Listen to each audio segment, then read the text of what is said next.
It had been at least 2, 3, 4 years since he had last seen her. They hadn't spoken then. The rage was too recent, the accusations too recent, the betrayals too raw. Then she'd just looked at him with eyes shooting flames of hell. He said nothing, but smiled slightly, savoring the moment. Then they went their separate ways as their destiny demanded. There she was, walking through the park. She hadn't seen him yet. Even from a distance, it was obvious that she was a broken, hollowed-out shell of a human being, but still as hot as the day he'd first met her at the university, or high school, or the old neighborhood, or a friend's party, or the RV he'd had to drive back to the dealer.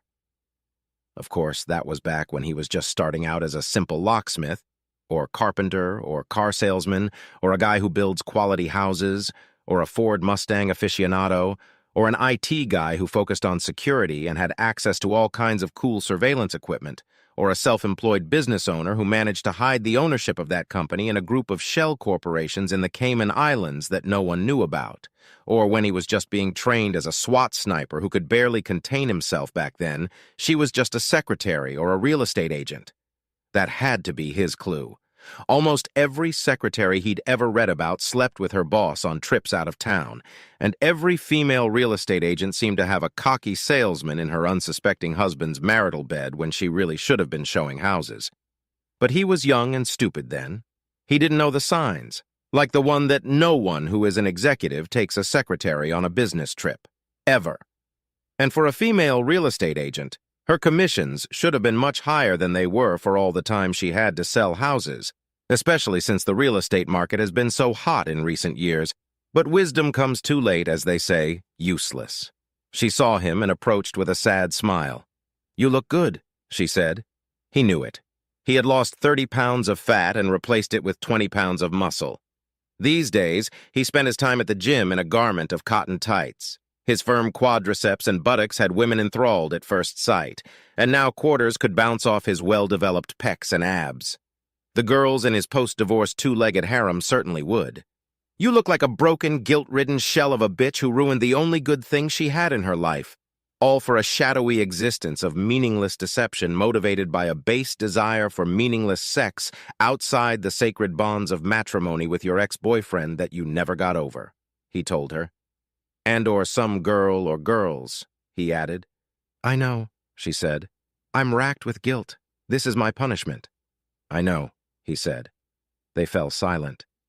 "You never gave me a chance to explain myself," she said. It was true. "Why make excuses?" he asked with genuine curiosity.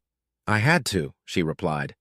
"I feel trapped in a Pirandello play where I am forced to say many words to clarify motives that even I don't understand, but which simply show my inability to accept my own selfishness. The unwritten rules of the forum seem to require it," she added, looking him in the eye in a desperate desire to understand. "I suppose that's true," he admitted. They stood looking at each other, wondering what might have been if he hadn't loved her so much that he hadn't discovered her deceptions, and if she hadn't been a complete and total lying whore who was trying to get a run-down omelet behind her back with a dozen lovers. He glanced at his watch. "Look," he said, "I don't have much time. I need to get back to my hot harem." "I know," she said, "and I need to get back to my life of loneliness and despair, where my only excitement is watching toxic mold grow on the walls of my slum-like apartment." "Right," he said, "your explanations. You never wanted to hurt me. It was just sex. I never had to find out. I wasn't losing anything over your affairs, so it didn't matter. You wanted one last affair before we had kids. You needed one last fling before the kids finally moved out of the house. You just needed some excitement as you got older. You just couldn't get enough of sex, even if you did love me. He had compromising pictures and videos that you just couldn't stand because... And if I had just given you a second chance, you would have spent the rest of your life trying your best to win my love back. Oh, and you're sorry I found out and got hurt. But you're a little unclear as to whether you even regret wasting your whole life." He paused. "Did I miss anything?" he asked. She thought for a moment. "You said most of it. You only missed the part where we were in a vicious cycle where you busted your ass working to build a life for us and give me everything I wanted or needed, which meant you were away a lot. And you didn't give me the attention I wanted, which is what got me to this point, even though I really should have had some self-control in the first place. You also left out the part about how your only mistake was that instead of loving me, you roughly fucked me like I really wanted and needed it, because underneath all that, guys, I really am a slut who likes nothing better than telling her lovers how much bigger and better they are than you, even though that's not what I meant. Or at least I'm telling you that's not what I meant. Right. Sorry. They both smiled slightly. You know, she began, at first I really hated you after you discovered I was having a rendezvous in our marital bed with 7 of my lovers, all of whom you shot in cold blood when you burst into our bedroom and spun around in slow motion, hovering over the bed like a panther, showering 9mm bullets like tears on the oak parquet floor, crying for our wasted lives, just like in a John Woo movie, and then skillfully hiding their lifeless bodies while I lay in a catatonic state with bits of their brains splattered all over mine. After their bodies disappeared, the police were never able to connect you to their disappearance. You returned to me, still in a catatonic state, to take me in your strong arms, throw me in the trunk of a car, and drive me out so I could see that you sold my colluding sisters and mother to a Mexican brothel.